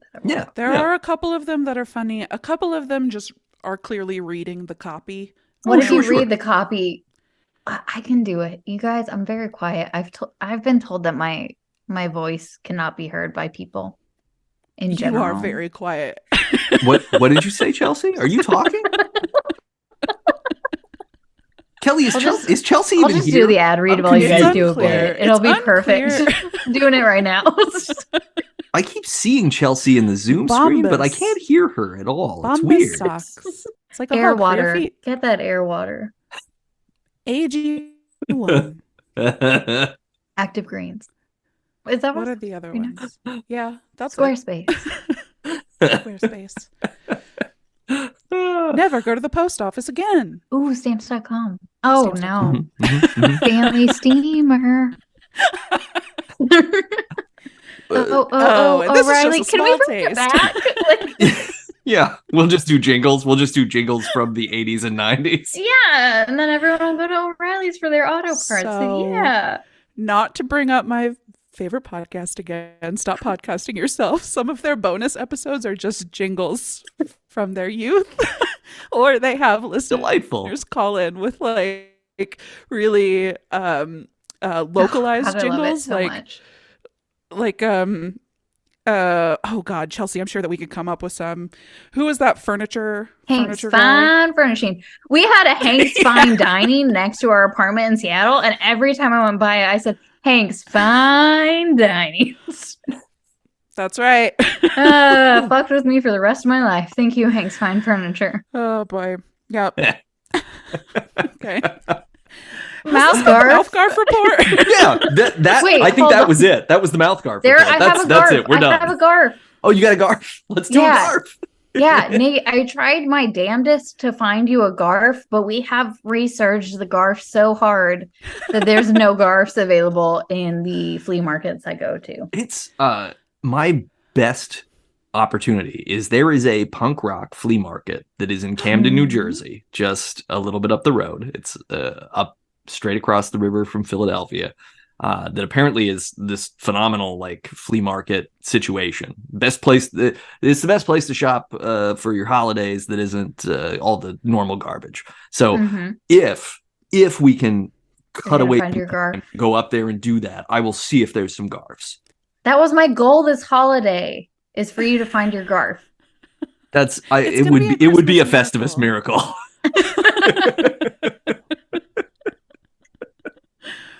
Manifesting. When does this come out? Like March? yeah. This is like February or March of that. Yeah. But Yeah, it's the holiday of March. What happened? Springtime miracle. When is St. Patrick's Day? Is that May? Is that March? That's March. Yeah, St. Patrick's Day is For mid-March. the St. Patrick's Day holiday, you got to find your Garf, man. It's true. It's true. Or if it Irish comes out a little bit miracle. earlier, you got to find your Valentine's Day Garf. There's Whatever. and a Garf on the color wheel almost perfectly complements the green of St. Patrick's Day Mhm. because That's you got true. the gradient of orange. Yes. Yeah. Yep. This all tracks. This is a real thing, and no one should ever question Nope. it. All right, that was the Mouthgarf report. Yay. Yay! Let's Good luck Play a game. editing. let's play a game. You ready? Yay. You're Nope, ready? never am, but let's do it. It's time to play. I see what you did there.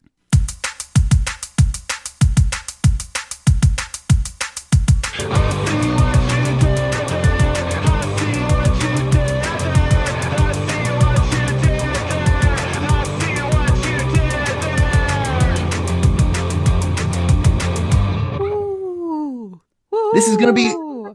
All about Walters. Okay. What about Walters? Okay. All about I got at Walters. least two. Are you ready? Are you excited? Yep. I think this first one you'll both know because of where you grew up. That's a Walton. So not off to a great Good start. luck. Keep going. This is not a Walmart related thing. This was Okay. it was Wow. more of a Then I have country no bumpkin idea. foothills Oh. sort of thing that I was referencing. Oh, I was being ruder in a okay. different way. Oh, okay. Get ready. Get excited. Rude. Okay, number one. This TV Walter used to really cook until his partnership with Jesse and pretty much everything else fell apart. And this is what happens in the sky to temporarily equalize the charged regions in the atmosphere until the opposite charges build up again. You put those two things together, and you get a synonym for moonshine. Walter White. Lightning. White lightning. White Oh. lightning. You see what I did Okay, there? wait. That's in New Mexico? Yeah. What? Oh. I mean, Kelly, you've got roots in New Mexico. I don't. I've got roots in old Mexico, but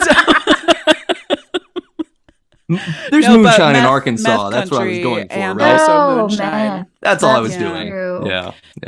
Okay, Yeah. gotcha. No, I the don't know, is that more Arkansas or Kansas? I don't know. It's this part of the country. Okay. what, meth?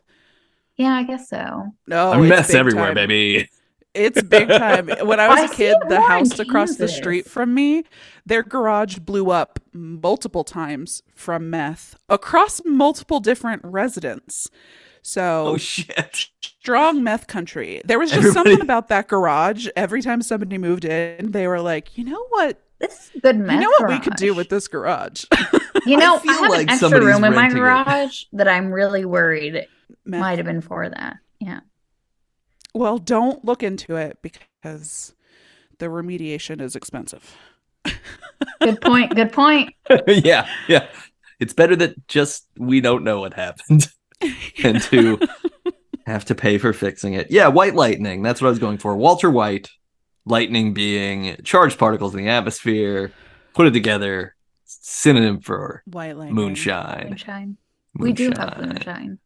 Had a fair moonshine amount of brand? moonshine in my life. Yeah. Moonshine's fun, right? Nothing better than a real boozy booze. Yeah. What boozy boo? What is a boozy boo? Moonshine. It's the booziest Okay.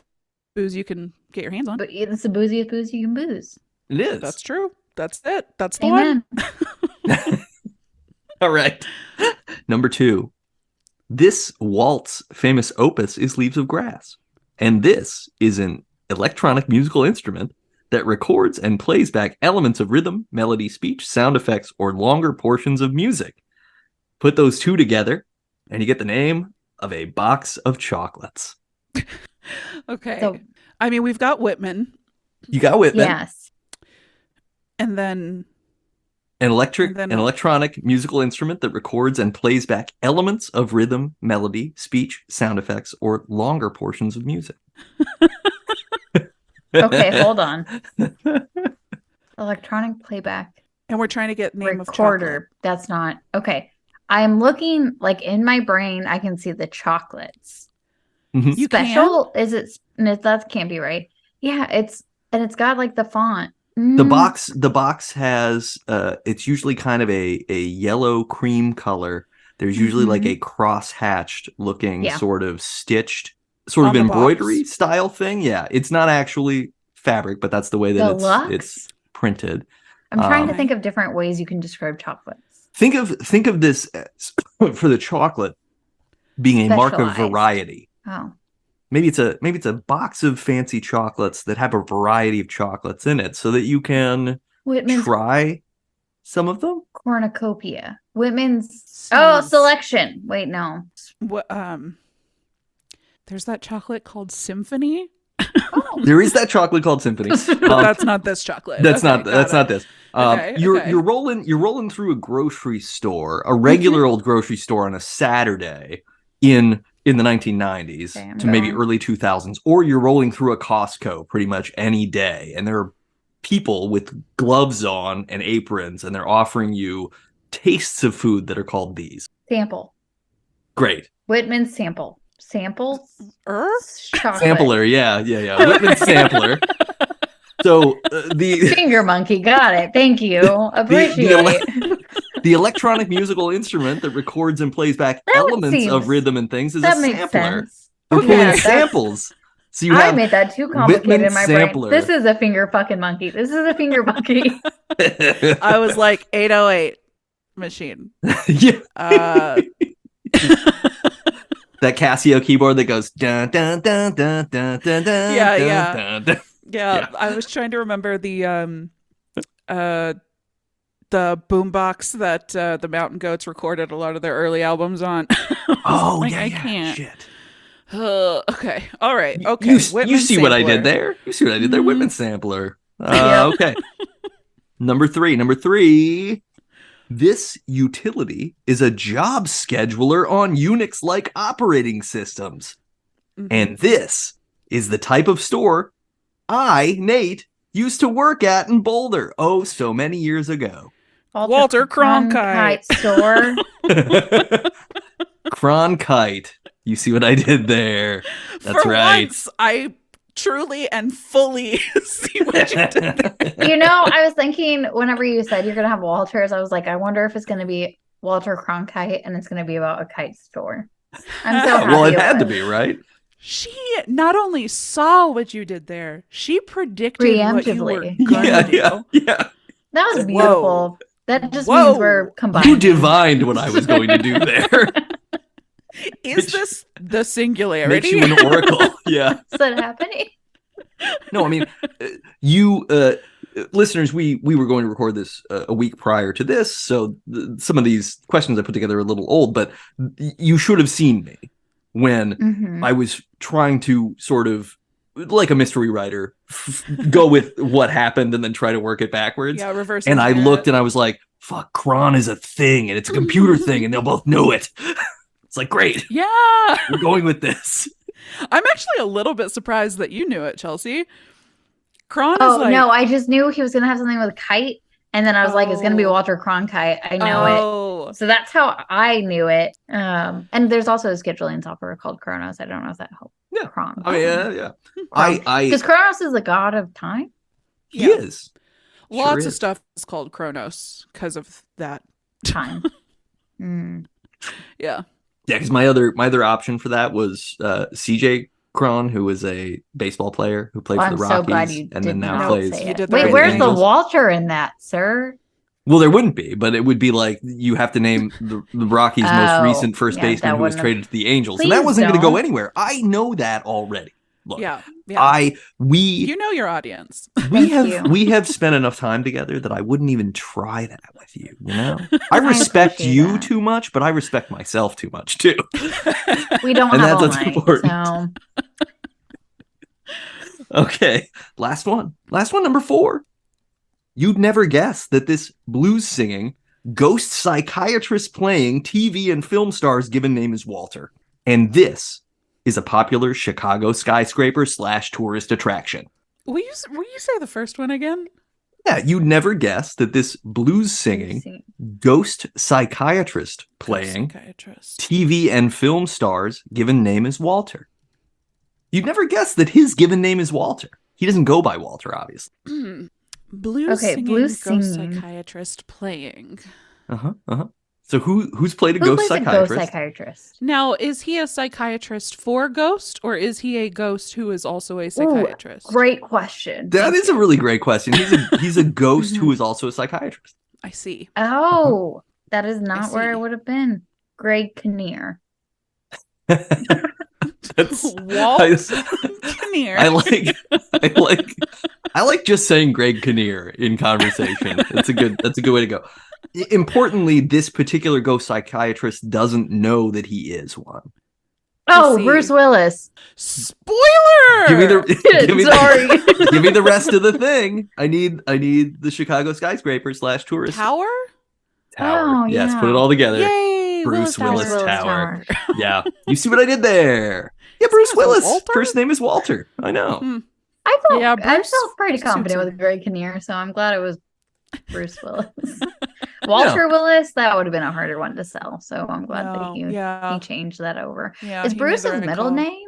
It is. Bruce is his middle name.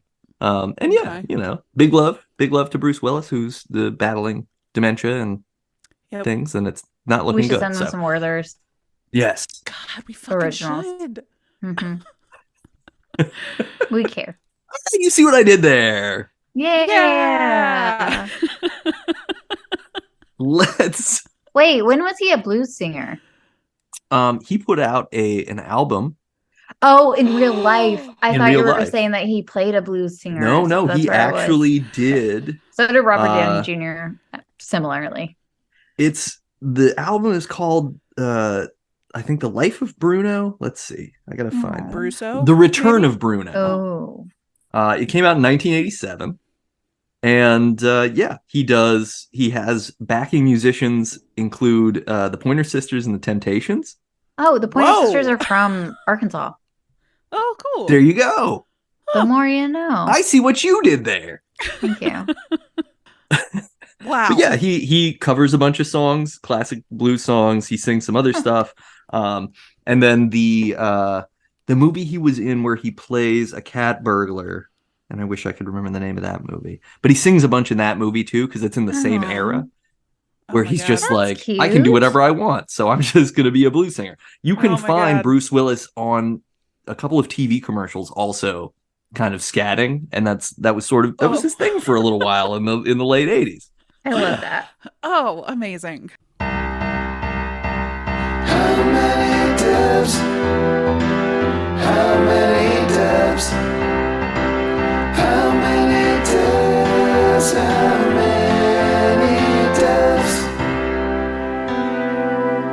So let's talk about Barbara Walters and Debs. How many Debs do we give Barbara Walters? How many Debs do we give us? Are there enough Debs to go around? 5 for us. Always love the conversation. Yeah. 4 obviously. for Barb, because she broke the glass ceiling, but she also, by trying to out a bunch of celebrities, makes me feel uncomfortable, and also constantly talking about women and like their looks was really disheartening to me, because she didn't talk about them as much with men, but she definitely talked about them with almost every one of her women interviewees, which was unsettling. Yeah, for the 10-year anniversary of her first interview with Streisand, she interviewed Streisand again. Yeah. And like right out of the gate, she was like, "We look different, huh?" And I was like, "Yikes. Barbara's? Come on." It's like it is such a weird cultural context that's what we talk about. That's a thing that we feel the need to remark upon, and not that it's not okay to like check in with aging, right? Because I certainly do that myself, but I think I would try to be like I would at this point for sure, and I can't even think of a time when I would have been brash enough to do it anyway. I would never be like, man, we got ugly, huh? You especially, you look like trash, right? Like that's not how you do. You'd be like, am I right? I mean, for the most part, what I do is I'm just like, man, I feel old because I just read Riz on the NPR app that I have on my phone. And I just learned what this little purple gremlin emoji is. Yeah. I thought I was doing devious things, but everybody thought I wanted to fuck. I don't know. Now it might mean like, can you go fill up the car with gas? I don't understand how anything works anymore. I don't He's a little gas demon. Yeah, he's a gas demon. He's demon. He's gonna crawl up in your tank and he's gonna make stuff happen. Ew. Yeah. Oh, I guess I gotta agree. 4, I don't know. I'm torn between 4 and 5 because I'm like, you know what? There's a number for this. 4.5. Sure. Yeah. Here's why I'm torn. Here's why I'm torn. Because I agree. Especially those questions about looks are pretty disappointing, especially when she had been facing that herself so much from so many angles. And so I'm torn there, being like, was she asking those questions still as sort of a concession to the pressures around her? And even if that's not the case, it's certainly a product of when she grew up. And I struggle with finding the it's nice to be like, oh, she should have known better, but like you don't know better until you know better. And so it's hard. So 4.5. Yeah. I think that's very valid reasoning. Yeah, because I think that might make me change mine to 4.5 as well. I'm gonna go 4.5. Sick. That's gonna make the averages easier. We're all gonna do 4.5. Nate's gonna fuck it up. No, we're all gonna do 4.5. I think that what I've really enjoyed, especially about this conversation, is elucidating that fact, and something that I didn't really think about, which is like Barbara Walters was able to sort of burst through a bunch of barriers, or at least wait until the opportunity to walk through an open door was presented. And there's no denigration to either option, because I think that having a culture that's all around like, well, women should just smash their way through to make changes sucks. Because all that does is it makes women into shitty men who do shitty things and wreck stuff. And then we just have a worse system. Onus on women. You didn't go as far because you didn't try hard enough. Yeah, you didn't slam hard enough into the glass ceiling, and that's why. Yeah, no, I mean, Barbara Walters took what she was given when it was given to her, and she was certainly probably reined in by producers to any number of extents, told to, you got to ask these questions, you got to push these things, whatever. She had some agency around that too. And like the fact that we just have this culture that is, you know, whether she was doing it because, oh, this is how it's done, or because this is what people are hungry for, or whatever, whatever the marketing people were like, we did surveys and everybody wants to know, is Barbara Streisand's nose real, and is she fucking John Peters on the reg? You have to ask those questions. And it's like, well, those questions suck. I don't want to ask those questions. Well, you have to, because we have surveys that say, I mean, I think what it is it always comes down to this lowest common denominator aspect of our culture. And like, what's the easiest path to enticing the most people to continue to do a thing, whether that's good for anyone or not, right? Yeah. Like it goes from the fact, like, it goes from car culture all the way up to the way TV and movies work and everything else. Like, it's just don't have anybody make any sacrifices, give everybody a feeling that they have agency over something, even though they won't have any agency over anything important, and then feed them nonsense that makes them giggle and feel embarrassed so that they don't ask questions about other stuff. Yeah, that's part of it too. Embarrass them. Yeah. Make them laugh, make them uncomfortable. Because it like a lot of times those questions are just cringe questions, right? Like the kids say cringe still, I think. I think cringe is still if not, people understand the definition. Yeah. Unless you found this in like 10 years, then I'm sorry. Yeah. Cringe Yeah. means something that makes you feel viscerally uncomfortable. Run it through ChatGPT. Just run the whole transcript through, smart. have it translate into 2034 speak. But I kind of think that's like, because so many things in the 80s and 70s and stuff, like, it was titillating, right? Like, titillation was sort of the term, but it's all just cringe, right? It's all just stuff that makes you feel uncomfortable. And uncomfortable is sometimes horny, and uncomfortable is a lot of times like, I shouldn't be involved in this. Like, this isn't for me, but I'm here doing it. And so it feels, you know, it feels like a breach. It feels like it's a private thing that's being aired in public. And for whatever reason, we think we want that. And Barbara Walters gave us that, right? Like, and ushered in The View, which gave us people talking regularly about things. Kind of, I mean, it was effectively punditry, but it's the same kind of stuff, right? Like, people telling us stuff that we're not supposed to know. Having 4 different generations of women getting together to talk about hot topics. Like, I do think that is an interesting idea, and that it's maybe gotten out of hand. Sure. I don't know. Yeah. What do I know? I mean, I don't know anything. I think they peaked when they talked about Nightmare Before Christmas. Gonna have to go find that. Yeah. No, I was, because you said hot topics, so I was just Nightmare Before Christmas hot topics. Hold Is it on. Hot Oh, Topic? Hot Topic, because it sells it's a Nightmare store Before that Christmas doesn't merch. probably exist anymore. Got it. Everyone No, just it does. bury me now. I actually was just talking to somebody about stores in the mall, because he has 2 preteens, and I was like, what do? Do they go to the mall? And he was like, yes, actually, there's still a Claire's and there's still a Hot Topic, and the Hot Topic still smells like Hot Topic. Wow. Great. A little Okay, bit good. like leather, but mostly like Plastic, I guess. Yeah, kind it's of like piercing. shiny vinyl stuff. Yeah. Yeah. Anyway, don't get your ears pierced at Claire's. They can't sanitize that gun. Go to an actual piercing shop, That's where not my a ears tattoo got shop. pierced. I know, it's where we all got our ears pierced, but we deserved better. Yeah, that's true. You're correct. But yeah, 4.5. Broke a lot of barriers. 4.5.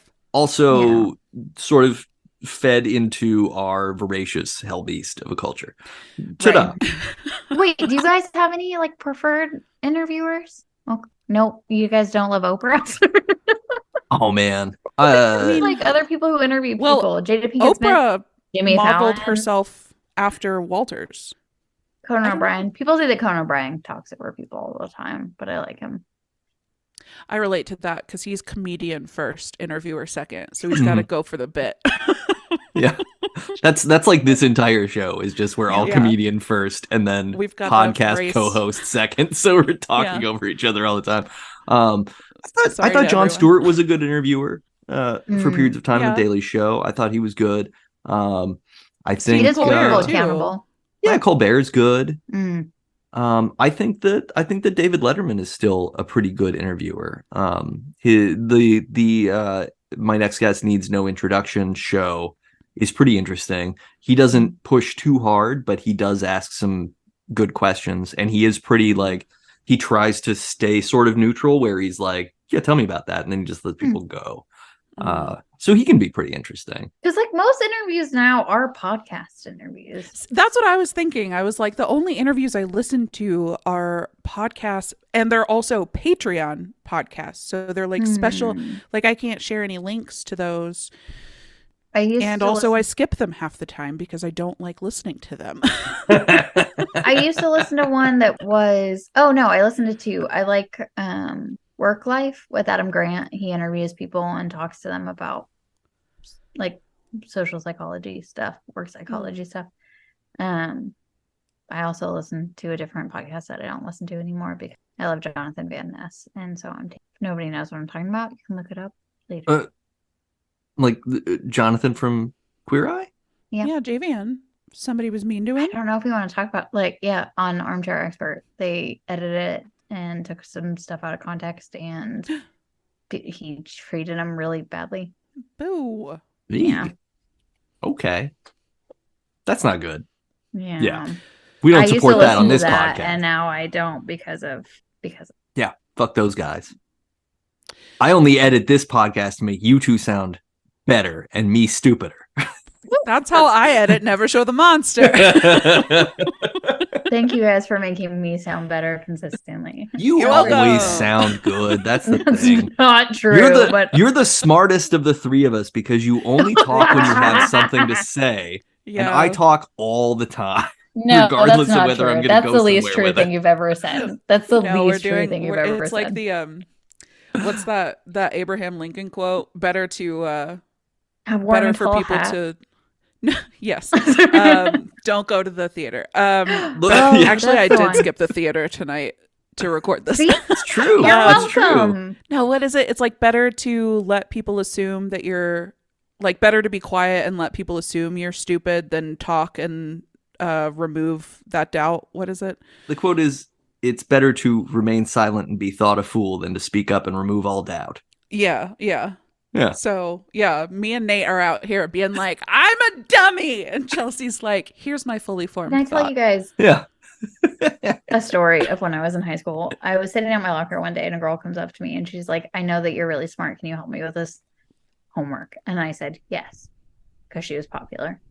And I helped her. I am not smart. And she made a mistake. That's what being quiet gets you. Everyone thinks you're smart. Just don't say anything. See, that's really what Lincoln weird to have a podcast and not say anything, but that's what I'm here for, y'all. So wait, what you're telling me, Chelsea, is that a hot girl at your high school was like, do you want to smash because you were smart? Yes. And you were like, hell yes, I do. And then we're yada-yadaing all the fun parts. Yeah. Okay. Tune in next time for Chelsea's first experience. No, I just have one note about that story. The next time you tell it, open with 77 years ago when I was in high school. Perfect. I mean, if this cheerleader type was as interested as Chelsea said, it might be more than 4 scores, if you know what I'm saying. Oh, yeah. Oh my god! See, this is what we're talking about. Okay, now I'm just gonna hang up. I don't know how to even. We're high-fiving the screen. We are. Who is Kelly? God damn it, Mandy. We're broing out over here. Yeah. So 4.5 for Barbara Walters. Rest in peace. Thanks for all you gave us. May people do better in the wake of your passing, etc. Yep. On our next episode, we will be discussing the first Studio Ghibli film. We're going to talk about Hayao Miyazaki's Castle in the Sky. So get ready for some classic mid-80s anime that is going to be fucking earnest and beautiful. I'm really excited. I'm very excited about it. I am too. I've seen Spirited Away and Princess Mononoke, and if you guys subscribe to our Patreon, you can see me dressed up as Kiki from Kiki's Delivery Service. Great, yeah. Yeah, this is But you'll have the to same subscribe to thing our that the cheerleader got. 100% for sure. What can I say? I'm a giver. I don't know if that's So join us for that. We'll be back. We're gonna watch a movie. We're gonna talk about it. The movie is presented on Max, I believe, so you can watch it too if you want to. If you want to join us, Yay! the subscription service formerly known as HBO. That's right. Mm-hmm.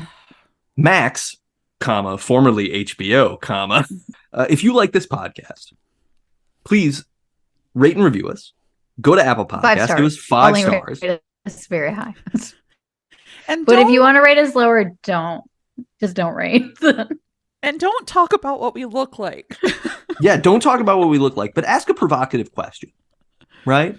Like, Yeah. just ask any kind of question. We're probably not going to answer, so it doesn't really matter. Just do it, but give us 5 stars. Yeah, we'll answer. You can also email us, debutbuddies@gmail.com. Do you have something that you would like us to talk about? Would you like to be a guest on the show? Would you like to start sending us money over Venmo so we don't have to set up a Patreon? Do that. We're in. We're interested. We want to hear from you. And this was a requested topic. So we definitely listen. We're listeners. Yeah. We've been doing lots of requested topics lately. At least 50% of our last 4 episodes have been requested topic episodes, and that's better than you're going to get from these other shows. Yeah. We're here for you. It's true. Mm-hmm. Chelsea especially. Look at it. You can't see her, but she is here for you. For you. She's doing the Barbara Walters lean in. Yeah. I'm wearing an old lady sweater like Barbara. No, I'm wearing a pantsuit. Just kidding. Very large pantsuit. Stop talking about what you look like. It doesn't matter. And if you like the music, Michael J. O'Connor, great guy. MichaelJO'Connor.bandcamp.com. He writes all of our music. You love it. You want to listen to it. Go there. Listen to his stuff. And if you miss me and Chelsea on the off weeks of Debut Buddies, you can find us over on Never Show the Monster, where we talk about horror movies and horror movie adjacent topics. Hell yeah. Like the current world that we live in. Am I right? Oh my God. Yeah. Seriously. I mean, what's going on with the events? If you think we talk about capitalism a lot over here. Who knows what's going to be happening in March 2024? Oh boy. Oh God. I can't wait. Oh my God, but it's an election year. Yeah. Oh. It doesn't start ramping up in March. Is that madness? Wait, that's basketball? Yeah, there will be March Madness, and there's going to be Iowa primary. Look. No. It's going to get fucking bonkers. If you thought this last year of this podcast was taxing for us emotionally and for you as a listener, get ready for next year, which is already this year. It's going to get worse from here. We are going to be completely unhinged by the time this episode comes out. This is going to be the 3 of us are going to just be a bunch of sliding doors because there's no hinges, baby. We are unhinged to the point where we're on rails. And then we're going to go off the rails. Am I right? No. Yes. There are no rails that exist for us anymore. That is exactly correct. They're going to destroy the rails next year. Isn't that like, we just don't want high-speed trains. We just want public infrastructure. Yeah, it would be great to have like healthcare and public transit and not genocide. All those things would be great. It'd be really cool. But hey, you know what? Love not genocide. There's plenty of life left. I mean, I'm sure they'll sort this stuff out before I'm too old to enjoy it. Yo